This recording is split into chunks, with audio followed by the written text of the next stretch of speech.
I first heard about him from my aunt, who worked as a housekeeper in a small but luxurious villa tucked away in Makati. She had been there for more than 10 years, and in all that time, she never stopped talking about Herr Klaus, the German billionaire who owned the estate. To everyone else, he was just the intimidating owner, tall, sharp-suited, with a gaze that could freeze anyone in their tracks. But according to my aunt, he was unlike any boss she had ever had. He didn't treat his staff like staff. He treated them like family. I didn't believe it at first. Stories like this sounded like something out of a glossy magazine, a fairy tale for adults.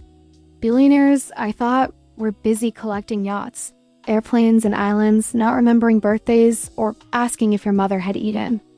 But then I got the chance to see it myself when I was hired as a part-time assistant during a major event he was hosting.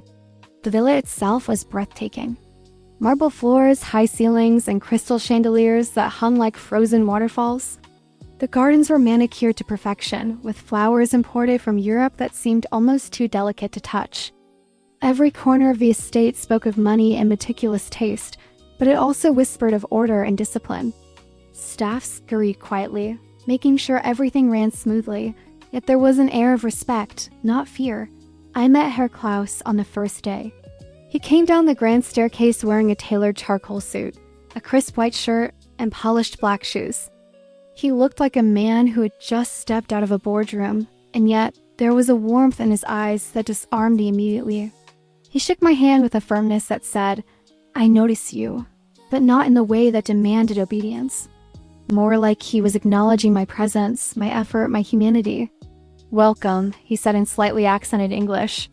"I hear good things about you. You take care of people well?" I nodded, unsure how to respond. He gave a small smile and moved on, not waiting for an answer. Over the next few hours, I watched how he interacted with everyone. He spoke to the chef as if they were old friends, asking about his family, joking about recipes. He asked the gardener how his son was doing in school and remembered what he was studying. He didn't simply bark orders. He inquired, he listened, he remembered. Even the security guards were not just employees. They were trusted companions, as he sometimes called them. What struck me most was how he treated the Filipino staff. There were at least a dozen housekeepers, cooks, drivers, and assistants, all of whom had been with him for years. He knew their names, their birthdays, even their children's names.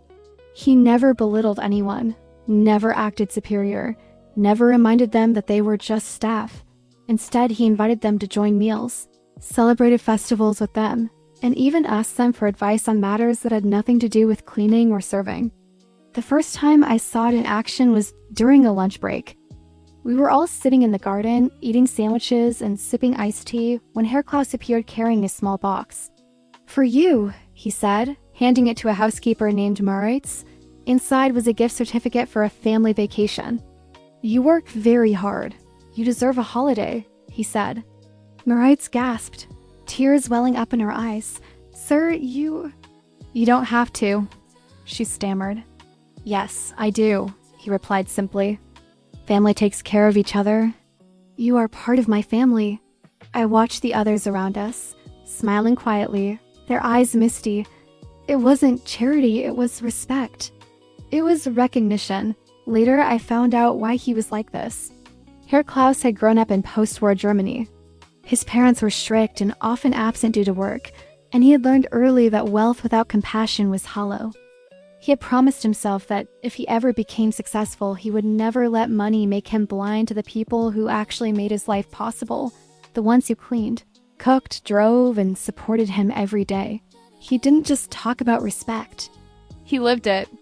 Over the next few days, I got to see more of his generosity in action. One morning, a delivery truck arrived late, and the driver was nervous about being scolded. Herr Klaus walked over, smiled, and said, "Don't worry, you did your best." "That is enough." The driver blanked, clearly unaccustomed to a billionaire speaking like that. I later learned he had been delivering to wealthy clients for years and had never been treated with such kindness.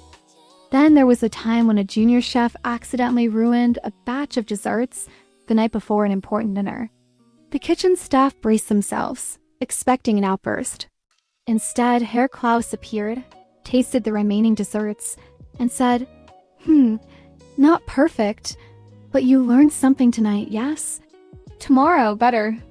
That is all that matters. He patted the young chef on the shoulder before walking away. It seemed like every interaction had a lesson in humanity embedded in it. He was strict when needed, but always fair, always considerate, and always mindful that his employees were people, not tools. During one particularly hot afternoon, I was helping set up the conference hall when he noticed I was sweating profusely. He handed me a bottle of water and said, "You are working hard. You should drink more." I thanked him, and he nodded. It is easy to forget small things when you have many responsibilities. But those small things are what make life bearable. I found myself amazed by his ability to see people, not their roles, not their mistakes, not their titles, but their lives, their struggles, their dreams. One night, there was an incident that truly showed me how far he would go for the people he cared about. My rights? The housekeeper who had received the gift certificate received a call that her mother was ill in Cebu. She panicked. The flight tickets were expensive, and she couldn't afford them. I watched Herr Klaus take the phone from her hands, book a flight for her, arrange for a driver, and tell her, "Go. Take care of your mother. We will manage here." Meritz broke down, thanking him endlessly, but he simply waved it off. "Family helps family," he said. It wasn't just about money. It was about trust, compassion, and recognition. He saw the humanity in people, and he honored it. Over the next few weeks, I saw countless examples. He celebrated birthdays for staff who didn't even ask for it. He invited staff to board meetings, not to contribute professionally, but to make them feel included, to remind them that they mattered. He didn't need them to laugh at his jokes or agree with his ideas. He needed them to feel valued. One evening, I asked him why he was like this. We were walking through the garden after a long day, the sunset turning the villa into a golden wonderland. He looked at me with a faint smile and said, "I could treat them like staff. They would still work. But if I treat them like family, they give me something money cannot buy. Loyalty, love, trust. And life is too short to ignore those things." It was such a simple answer, yet so profound. It wasn't philanthropy. It wasn't showmanship. It was living by principle, and the Filipinos noticed.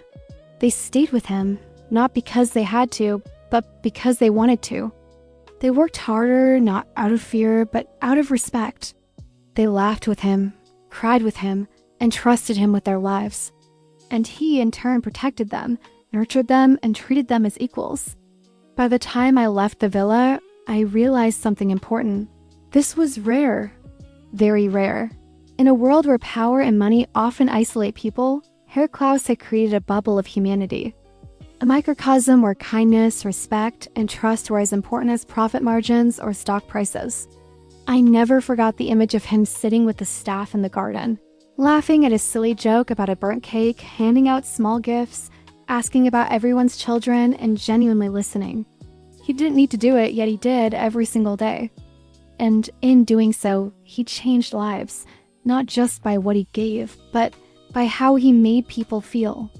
A few years later, I returned to Manila for a project, and I went to visit the villa. Herr Klaus was still there, still treating everyone like family. I spoke to some of the staff, and they smiled as they recounted stories. They spoke not of how rich he was, not of the cars, the villa, or the business empire, but of how he made them feel like people first. They said he had taught them that dignity was priceless, and that everyone, no matter their role, deserved respect. I asked him if he realized the impact he had made. He chuckled softly, as if the idea had never crossed his mind. I only did what I would want done for me. Simple, but simple is not easy. To see others as equals, to treat people with love and respect in a world obsessed with hierarchy and status, is rare. That was what made him extraordinary. That was what made him unforgettable. And that is why, to this day, Filipinos speak of him with admiration. Not because he was a billionaire, not because he owned a villa or companies or yachts, but because he treated Filipinos like family, not staff. Because he saw their humanity, respected it, and honored it, and in doing so, he became more than a boss. He became a legend in their lives. Even now, whenever I hear stories of Filipinos working abroad or encountering powerful people, I think of Herr Klaus. I think of a man who proved that wealth can be measured not in dollars, but in kindness. That power can be expressed not in dominance, but in respect. And that true legacy is not what you leave behind in contracts or estates, but in hearts and lives forever touched by how you treated them. I learned that day in that villa that some of the most valuable lessons in life don't come from business schools or textbooks. They come from watching someone who had everything, give everything that really matters, respect, care, and love for people, no matter who they are. And that is a lesson I will never forget.